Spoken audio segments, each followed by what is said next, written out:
Hello dear loving student, कैसे हैं बेटा आप लोग। तो आज हम लोग बात करने वाले हैं इलेक्ट्रोकेमिस्ट्री में मोस्ट इंपॉर्टेंट टॉपिक जिससे हमेशा क्वेश्चन पूछे जाते हैं। टॉपिक का नाम गेस कर रहे होगे? हाँ जी, बिल्कुल सही सोचा आपने, वो है नर्स्ट इक्वेशन। चाहे वो बोर्ड हो चाहे कॉम्पिटिटिव एग्जामिनेशन हो, हमेशा बेटा नर्स्ट इक्वेशन पे क्वेश्चन पूछे ही जाते हैं। तो उसी नर्स्ट इक्वेशन की आज हम लोग बात करने वाले हैं। तो हो जाइए तैयार और मिलते हैं फिर नर्स्ट इक्वेशन के साथ। बेटा नर्स्ट इक्वेशन बोर्ड के एग्जाम का सबसे फेवरेट क्वेश्चन है। ऐसा हो नहीं सकता कि नर्स्ट इक्वेशन पे क्वेश्चन आए नहीं। अगर क्वेश्चन नहीं आया तो गोली मार देना बेटा, पेपर बनाने वाले को, मुझको नहीं, पेपर बनाने वाले को। तो चलते हैं बेटा, जल्दी से हम लोग फटाफट देखते हैं नर्स्ट इक्वेशन। तो बेटा जो नर्स्ट इक्वेशन है, सबसे पहली बात तो ये कि बेटा नर्स्ट इक्वेशन का हम लोग यूज क्या करते हैं। तो बेटा Nernst equation is use to calculate electrode potential. It is use to calculate the electrode potential. और बेटा ये जो हमारा इक्वेशन होता है बेटा, E cell is equal to E naught cell minus 0.059 by N log concentration of product by concentration of reactant। अब बात ये आती है ना, इसमें क्या क्या है बेटा, ये कंसंट्रेशन रिएक्टेंट का है, ये प्रोडक्ट का है, ये नंबर ऑफ इलेक्ट्रॉन ट्रांसफर है और ई नॉट सेल। बेटा ये जो ई नॉट सेल होता है ना, ये ई नॉट सेल क्या होता है? ई नॉट सेल को हम लोग बोलते हैं standard electrode potential. This is the standard electrode potential. माने आपको जब इलेक्ट्रोड पोटेंशियल कैलकुलेट करना है तो इलेक्ट्रोड पोटेंशियल कैलकुलेट करते समय कुछ बातों का ध्यान रखिएगा। प्रेशर हमारा 1 बार हो, टेम्परेचर हमारा 25 डिग्री सेल्सियस हो, कंसंट्रेशन जो है हमारा 1 मोलर हो। ये कंडीशन फिक्स करके जब पोटेंशियल आप कैलकुलेट करते हैं बेटा, तो उसको बोलते हैं हम लोग electrode potential standard. Standard electrode potential बोला जाता है बेटा। और अगर रिडक्शन की वजह से जनरेट हुआ तो स्टैंडर्ड रिडक्शन पोटेंशियल, और अगर ऑक्सीडेशन की वजह से आया तो उसको बोलते हैं स्टैंडर्ड ऑक्सीडेशन पोटेंशियल। बात तो आपके समझ में आ ही रही होगी। भैया ये इलेक्ट्रोड पोटेंशियल होता क्या है? देखो भाई, वो सीधी सी बात है, अगर तुम किसी भी इलेक्ट्रोड को सॉल्यूशन में डुबा देते हो तो दो ही काम होता है मेरे भाई, either it will get oxidize और इट विल गेट रिड्यूस। दो ही काम होगा, या तो ये ऑक्सीडाइज होगा या तो ये रिड्यूस होगा। सपोज मैं एक इलेक्ट्रोड हूं और मुझे आपने सॉल्यूशन में डुबा दिया। अगर मुझे सॉल्यूशन में डुबा दिया तो के हुए है, सपोज ये मेटल है और मेटल का जब ऑक्सीडेशन होगा तो वो क्या बनाएगा? आयन और इलेक्ट्रॉन। तो मेटल से बना आयन, आयन कूद गया पानी में छपाक, और यहां से निकला कौन? इलेक्ट्रॉन। इलेक्ट्रॉन ने इसको कूदा दिया और अपने जब कूदने की बारी आए तो बोला ना ना ना ना ना रे ना, हम ना कूदब रे ना। ठीक है, अभी अपने कूदने की बारी का हम ना कूदेंगे भैया, तो कूदो कूदो, साथ जिएंगे साथ मरेंगे, वादा किया था। लेकिन जब कूदने की बारी आई तो इलेक्ट्रॉन मेरा मुकर गया, कहा मैं नहीं कूदूंगा, मैं जहां हूं वहां खुश हूं, मुझे वहीं रहने दो। अब क्या हुआ? ये इलेक्ट्रॉन इस इलेक्ट्रोड के ऊपर आ गया, और जब ये इलेक्ट्रॉन इलेक्ट्रोड पर आएगा तो यहां पर निगेटिव चार्ज लाएगा, और जब यहां निगेटिव चार्ज लाएगा तो किसको बुलाएगा? आजा आजा, कौन आजा। जब इसकी इलेक्ट्रोड के ऊपर निगेटिव चार्ज आया, इसने पॉजिटिव को अपने पास बुलाया, और बुलाने के बाद पॉजिटिव नेगेटिव की पोलैरिटी डेवलप कराया। पोलैरिटी से पोटेंशियल डिफरेंस आया, और उस पोटेंशियल डिफरेंस से पोटेंशियल को जनरेट कराया। बोलो भैया, इलेक्ट्रोड पोटेंशियल समझ में आया? तो बेटा यहां से तुम्हारा जनरेट होता है इलेक्ट्रोड पोटेंशियल। और ये जो इलेक्ट्रोड पोटेंशियल है, अगर ऑक्सीडेशन की वजह से आया तो ऑक्सीडेशन पोटेंशियल, और रिडक्शन की वजह से आया तो रिडक्शन पोटेंशियल। मैं कह रहा हूं कि बेटा ये जो ई नॉट सेल है, ये ई नॉट सेल कैलकुलेट कहां से होगा? देखो थोड़ी सी बात मैं बेटा ई नॉट सेल की करना चाहता हूं। हम लोग कहते हैं E not cell is equal to E naught oxidation plus E naught reduction.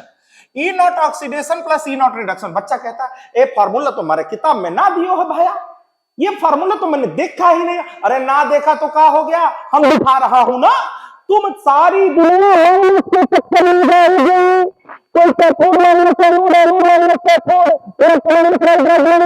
Exam में जाओगे माइनस के चक्कर में फंसोगे, बर्बाद हो जाओगे। मैं जो बता रहा हूं प्लस के चक्कर में आओ, प्लस करके क्वेश्चन को जाओ, माइनस के चक्कर में जाओगे, माइनस करके आओगे। तो बेटा यहां क्या है, ऑक्सीडेशन प्लस रिडक्शन। अब जिसका होए है ऑक्सीडेशन उसको लगाओ ऑक्सीडेशन पोटेंशियल, और जिसका होए है रिडक्शन उसका लगाओ रिडक्शन पोटेंशियल। अब फिर दिमाग में खलकी बात, ये कहां से आई, किसका ऑक्सीडेशन होगा किसका रिडक्शन होगा। बस बेटा थोड़ी देर के लिए मैं आपको इलेक्ट्रोकेमिस्ट्री की दुनिया में ले चलता हूं। ये है बेटा मेरा इलेक्ट्रोकेमिकल सीरीज, जिसको मैंने एसआरपी के ऑर्डर में सजाया है। सबसे ऊपर माइनस, बीच में जीरो और नीचे पॉजिटिव लगाया है। जब तुम ऊपर से नीचे आएगा तो एसआरपी को बढ़ाएगा। बेटा यहां पर हाइड्रोजन के लिए वैल्यू होती है जीरो, इसके नीचे वाले प्लस, ऊपर वाले क्या है माइनस। मैं सिर्फ दो बात उठा रहा हूं, यहां पर एसआरपी की वैल्यू जो है वो है कम, मतलब इसका एसओपी क्या होगा, दा। और यहां पर एसओपी क्या है भैया, कम, क्योंकि यहां पे एसआरपी क्या है, ज्यादा। अब देखो इन्हीं दो बातों से उठा रहा हूं, ज्यादा एसओपी ज्यादा एसआरपी ज्यादा। अब ये दो बात मैं उठा रहा हूं। अगर मैंने कहा एसओपी है ज्यादा, मतलब मेरी ऑक्सीडाइज करने की टेंडेंसी क्या हो गई, ज्यादा। मेरी ऑक्सीडाइज करने की टेंडेंसी क्या हुई, ज्यादा। मतलब मेरा क्या होगा, ऑक्सीडेशन। ऑक्सीडेशन का मतलब मैं इलेक्ट्रॉन क्या करूंगा, दूंगा। इलेक्ट्रॉन दूंगा तो क्या बनाऊंगा, आयन। और जो मेटल जितना जल्दी आयन बनाता है वो उतना तेजी से रिएक्ट भी करता है, यानी कि इसकी रिएक्टिविटी क्या होगी, ज्यादा। मेटल से बना है आयन, उसने निकाला इलेक्ट्रॉन, इसका हुआ ऑक्सीडेशन। अगर मेरा ऑक्सीडेशन हुआ तो मैं दूसरे का क्या कराऊंगा, रिडक्शन। और अगर मैं दूसरे का रिडक्शन करा रहा हूं, मैं बेटर रिड्यूसिंग एजेंट हूं।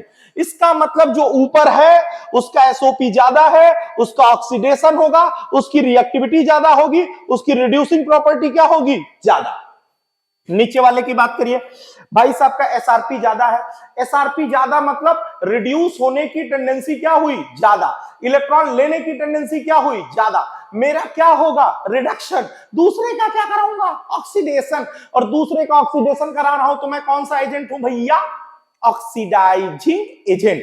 कौन सा एजेंट है भैया हम, ऑक्सीडाइजिंग एजेंट। अगर मुझे दो एलिमेंट आपने दे दिया, सपोज आपने दिया जिंक और दिया आपने यहां कॉपर, बेटा इसका जो रिडक्शन पोटेंशियल होता है ना वो होता है -0.76 वोल्ट। इसका जो होता है, इसका स्टैंडर्ड रिडक्शन पोटेंशियल होता है 0.34 वोल्ट। मुझे समझ में नहीं आता है किसका ऑक्सीडेशन और किसका रिडक्शन हो जाता है। दिमाग में एक बात तुम बैठाओ, बताओ इसका एसआरपी क्या है, कम, मतलब इसका एसओपी क्या होगा, ज्यादा। तुम ज्यादा वाली वैल्यू को पकड़ो, इसका एसआरपी कम है, इसका एसआरपी क्या है, ज्यादा। अगर एसआरपी कम होगा तो एसओपी क्या होगा, ज्यादा। एसओपी ज्यादा मतलब ये इसका खुद का क्या होगा, ऑक्सीडेशन। एसआरपी ज्यादा, इसका क्या होगा बेटा, रिडक्शन। समझ में आ गया, इसका ऑक्सीडेशन होगा, इसका क्या होगा, रिडक्शन। इसका मतलब ये है ना, इलेक्ट्रोकेमिकल सीरीज में जो ऊपर होता है उसका एसआरपी कम होता है, उसका एसओपी ज्यादा होता है। एसओपी ज्यादा मतलब उसका क्या होगा, ऑक्सीडेशन। जो नीचे है उसका एसआरपी ज्यादा होगा। एसआरपी ज्यादा है मतलब उसका क्या हो रहा है, रिडक्शन। ऊपर वाले का ऑक्सीडेशन और नीचे वाले का रिडक्शन। ऊपर वाले का ऑक्सीडेशन पोटेंशियल, नीचे वाले का रिडक्शन पोटेंशियल। ठीक है ना बेटा। जैसे मान लीजिए मैंने यहां पर एक सेल इलेक्ट्रोड पोटेंशियल, जैसे सपोज मैंने ऐसे ले लिया, मैंने एक सेल लिखा, जिंक से बना है जिंक आयन और कॉपर आयन से बना है बेटा कॉपर। भैया यहां पर देखो तो ये लेफ्ट साइड है, ये जो है बेटा ये राइट साइड है। ये जो होता है यहां पर ऑक्सीडेशन हो रहा है, यहां पर जो है रिडक्शन हो रहा है। अगर मैं इसको लिखूं तो जिंक से बना है जिंक आयन, यानी इसका ऑक्सीडेशन हो रहा है। यहाँ पे कॉपर आयन इलेक्ट्रॉन ले करके कॉपर बना रहा है, इसका रिडक्शन हो रहा है। ये होता है ऑक्सीडेशन हाफ सेल, ये होता है रिडक्शन हाफ सेल। अब यहां पे देखिए इसका ऑक्सीडेशन हुआ तो ये किसकी तरह बिहेव करेगा, रिड्यूसिंग एजेंट। इसका रिडक्शन हो रहा है तो ये किसकी तरह बिहेव करेगा, ऑक्सीडाइजिंग एजेंट। अगर मैं पूछूं इन दोनों मेटल में किस मेटल की रिएक्टिविटी ज्यादा होगी, ये मेटल जल्दी से इलेक्ट्रॉन निकाल रहा है, जल्दी से आयन बना रहा है, और जो जितना तेजी से आयन बनाता है उसकी रिएक्टिविटी ज्यादा होती है। मतलब इसकी रिएक्टिविटी क्या हो गई बेटा, ज्यादा। इसकी रिएक्टिविटी क्या हो गई, कम। ये इलेक्ट्रॉन क्या करेगा, देगा। ये इलेक्ट्रॉन क्या करेगा, लेगा। बेटा इसका एसआरपी क्या है, कम, तो इसका एसआरपी क्या है, ज्यादा। एसआरपी ज्यादा मतलब रिड्यूस करने की टेंडेंसी ज्यादा, एसआरपी कम मतलब एसओपी क्या हुआ, ज्यादा। ऑक्सीडाइज होने की टेंडेंसी क्या हो गई, ज्यादा। Left right oxidation reduction, oxidation आपका कहां होता है बेटा, एनोड पे। रिडक्शन कहां होता है बेटा, कैथोड पे। सारी दुनिया मैंने आपको दिखा दी बेटा। इसमें से कोई भी एक पॉइंट अगर आपने पकड़ लिया तो सारी बातें यहां पे एक्सप्लेन कर सकते हैं। अगर इलेक्ट्रोकेमिकल सीरीज, इससे बेटा मैं एक डिटेल वीडियो बनाऊंगा, अब बिल्कुल परेशान मत होइएगा।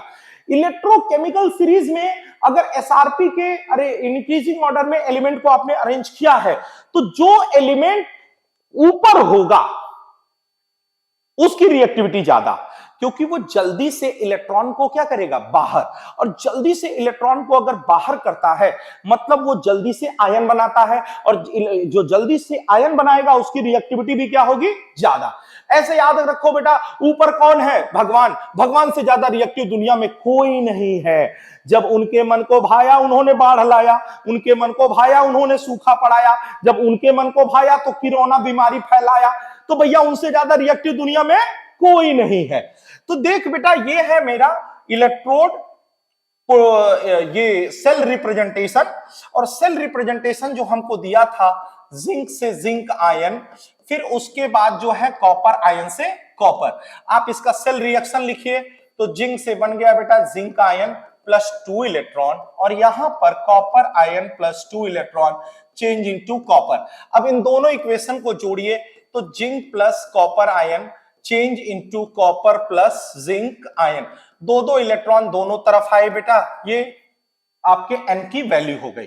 कहीं से भी आप change in transfer of electron देखिए तो इसका ऑक्सीडेशन स्टेट यहां 0 है, यहां पर 2 है। कितने का ट्रांसफर हो रहा है बेटा, 2 का। यहां देखो यहां +2 है, यहां 0 है। कितने का ट्रांसफर हुआ, 2 का। यानी n की वैल्यू हमको कितनी मिल गई है, 2। अब हमें लिखना है E0 सेल, तो मैं लिखूंगा E0 oxidation plus E0 reduction. और इसमें हम लोग देख रहे हैं जिंक का ऑक्सीडेशन हो रहा है तो जिंक लिख दिया, यहां पे कॉपर का रिडक्शन हो रहा है तो कॉपर का रिडक्शन लिख दिया। कभी कभी क्वेश्चन में ये हो जाता है कि हमें चाहिए, सपोज ये हमें दिया हुआ जिंक आयन से जिंक की वैल्यू -0.76, और हमें चाहिए जिंक से जिंक आयन मतलब ऑक्सीडेशन, तो हम लोग कहते हैं SRP is equal to -SOP या SOP is equal to -SRP, जिसकी वैल्यू एक दूसरे में कन्वर्ट करनी हो।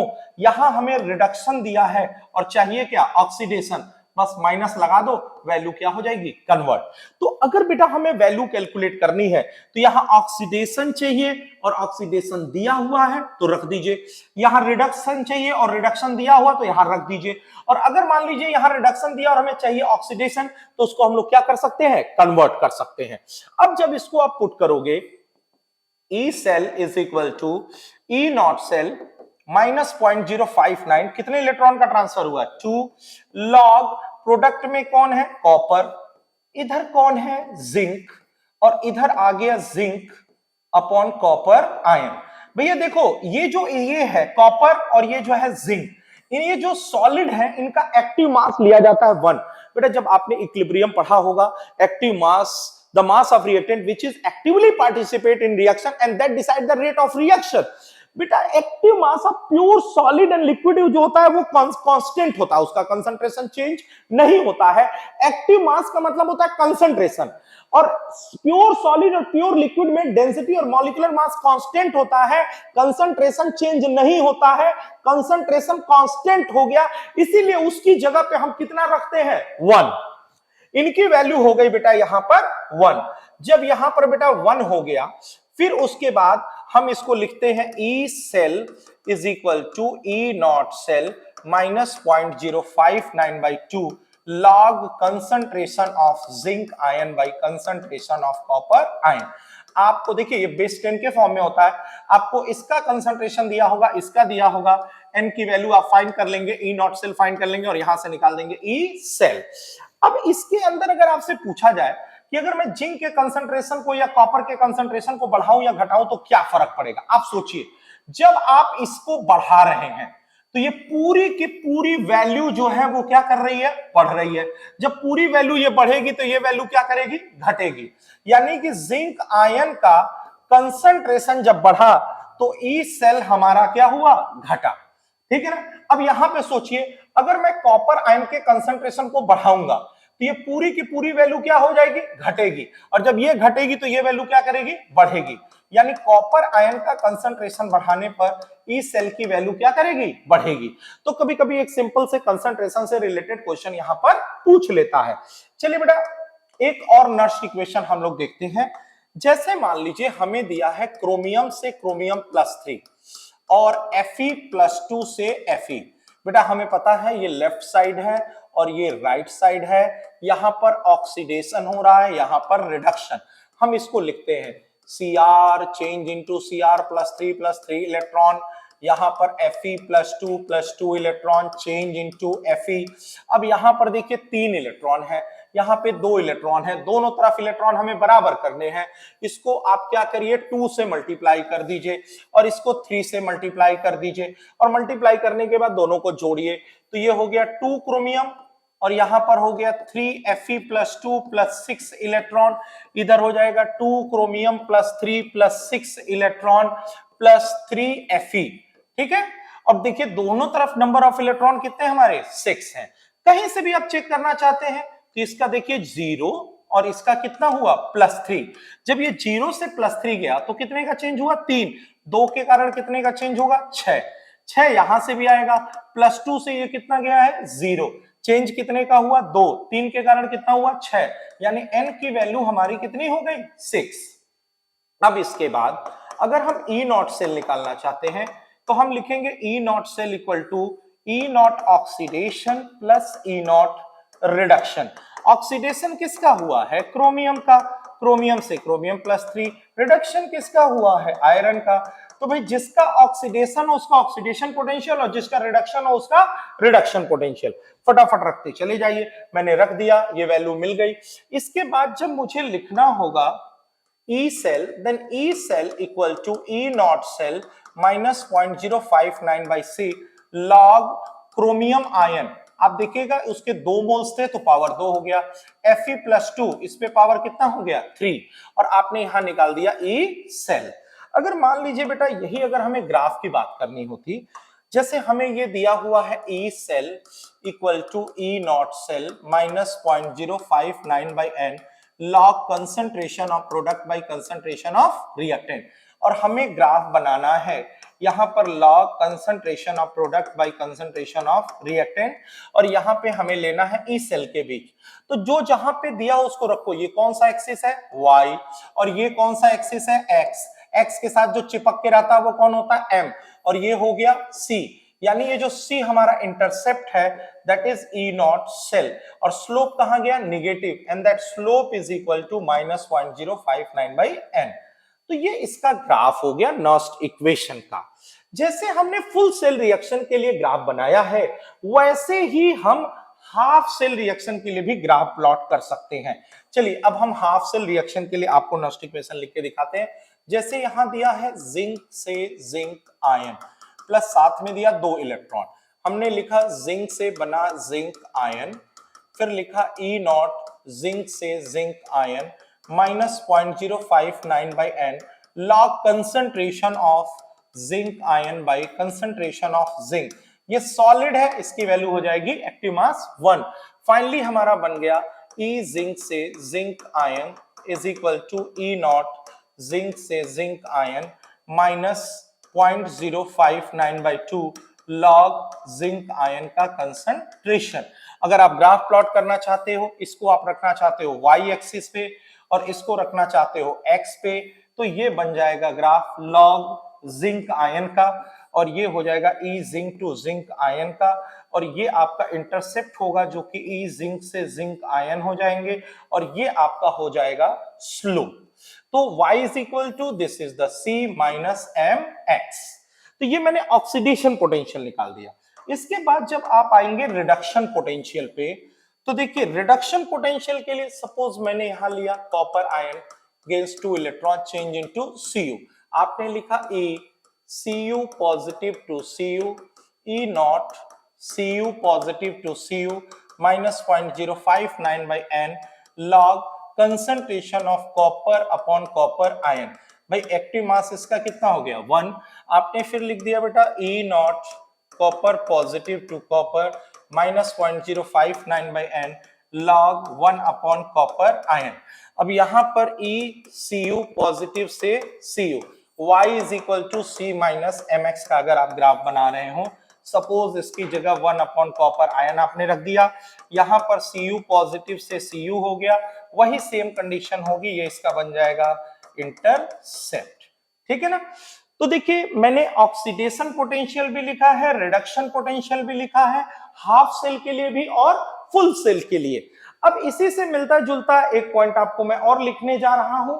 सपोज बेटा आपको हाइड्रोजन की बात करें, मैं दोनों एक साथ लिखूंगा यहां पे। देखिए सपोज यहां पर हाइड्रोजन का ऑक्सीडेशन हो रहा है, ठीक है, और यहां पर हाइड्रोजन का रिडक्शन हो रहा है।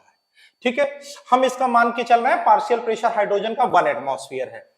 हमने लिखा EH2 से H plus equal to E naught H2 से H plus minus 0.059/2 log hydrogen ion का स्क्वायर। आप जानते हैं बेटा ये वैल्यू 0.059/2 और इसको लिख सकते हो 2 लॉग हाइड्रोजन आयन। ठीक है, 2 से 2 कैंसिल हो गया और माइनस लॉग हाइड्रोजन आयन क्या होता है pH, तो 0.059 pH is equal to oxidation potential of hydrogen, then pH is equal to oxidation potential of hydrogen by 0.059। देखिए फॉर्मूला बड़ा अच्छा निकल के यहाँ पर आ गया। और इसकी जब बात करोगे E hydrogen ion to H2 is equal to E naught H plus से H2 minus 0.059/2 log partial pressure of hydrogen जो हमने बोला है 1 मान लेना है, हाइड्रोजन आयन पे स्क्वायर। इसको लिखा बेटा तो 0 minus 0.059/2 log 1 upon hydrogen ion का स्क्वायर, ऊपर जाएगा तो माइनस हो जाएगा, माइनस 0.059/2 और log hydrogen ion 10 to power -2, इसको आगे लाओगे माइनस 0.059/2, ये हो गया -2 log hydrogen ion. 2 cancel, minus log की जगह हमने लिख दिया pH और यहां फॉर्मूला निकला pH equal to reduction potential of hydrogen by 0.059 और आगे क्या हो गया मेरा माइनस। तो यहां वैल्यू प्लस में है और यहां पे वैल्यू जो है हमारी किस में है माइनस में। तो देखिए सिंपल सी बात हम लोग कर रहे हैं कि नॉस्ट इक्वेशन का जो यूज हम लोग कर रहे हैं, it is use to calculate the electrode potential of cell. अब E नॉट सेल निकालने में एक बात ध्यान रखिएगा कि किसका ऑक्सीडेशन और किसका रिडक्शन हो रहा है। ऑक्सीडेशन जो इलेक्ट्रोकेमिकल सीरीज में ऊपर है या जिसका ऑक्सीडेशन स्टैंडर्ड ऑक्सीडेशन पोटेंशियल ज्यादा है, और रिडक्शन जिसका स्टैंडर्ड रिडक्शन पोटेंशियल ज्यादा है। तो देखिए बेटा ये मैंने आपको एक छोटा सा समरी पूरे नॉस्ट इक्वेशन का बताया। तो ऐसे ही मैं रेगुलरली आपको छोटे छोटे टॉपिक लेकर के मैं आता रहूंगा और आपको जो भी आपके कंफ्यूजन्स होंगे उन कंफ्यूजन्स को दूर करता रहूंगा। अब बेटा एग्जामिनेशन में बहुत ज्यादा टाइम नहीं बचा है, ये समय है आपके बिल्कुल पीक आवर टाइम चल रहा है। इस समय बेटा आपको अपनी पूरी एनर्जी लगा देनी है, इस समय आपको अपनी हिम्मत हारने की जरूरत नहीं है। यही समय है बेटा जब आपका ब्रेकडाउन वोल्टेज आने वाला है। आप लोग अपने आप को छोड़ देते हो कि अब हमसे नहीं हो सकता। नहीं बेटा, गिव अप नहीं करना है, लगे रहना है, पूरे ईमानदारी और मेहनत के साथ लगे रहना है। सफलता मिलेगी या नहीं मिलेगी ये आपको डिसाइड नहीं करना है, आप कर्म करोगे, आपको कर्म करना है। जितनी मेहनत कर सकते हो बेटा उतनी मेहनत करो, ताकि कभी आपको मलाल ना रह जाए कि काश और मेहनत किया होता तो शायद हमको और ज्यादा अच्छा कर गए होते। तो बेटा ये कभी मलाल नहीं होनी चाहिए। ये जिंदगी है, हंसी है, ये जिंदगी हंसी है, इससे प्यार करो। अभी है रात तो सुबह का इंतजार करो, वो पल भी आएगा जिसकी ख्वाहिश है आपको। बेटा वो पल भी आएगा जिसकी ख्वाहिश है तुमको। रब पर भरोसा करो और वक्त पर एतबार करो। रब पे भरोसा करो और वक्त पे एतबार करो। तुम्हारा वक्त आने वाला है बेटा, आने वाला निट का वो एग्जामिनेशन, जिस दिन तुम पेपर देने जाओगे वो तुम्हारा सबसे बेहतरीन पल होना चाहिए। इसीलिए बेटा पूरी एनर्जी लगा दो, अपने आप को झोंक दो, हिम्मत मत हारो, डेविएशन मत लाना अपने अंदर। तुम कर सकते हो, अगर तुम नहीं कर सकते तो दुनिया में कोई नहीं कर सकता है, ये अपने अंदर सोच लो और लग जाओ बेटा। You are my rocker and you have to rock. All the best.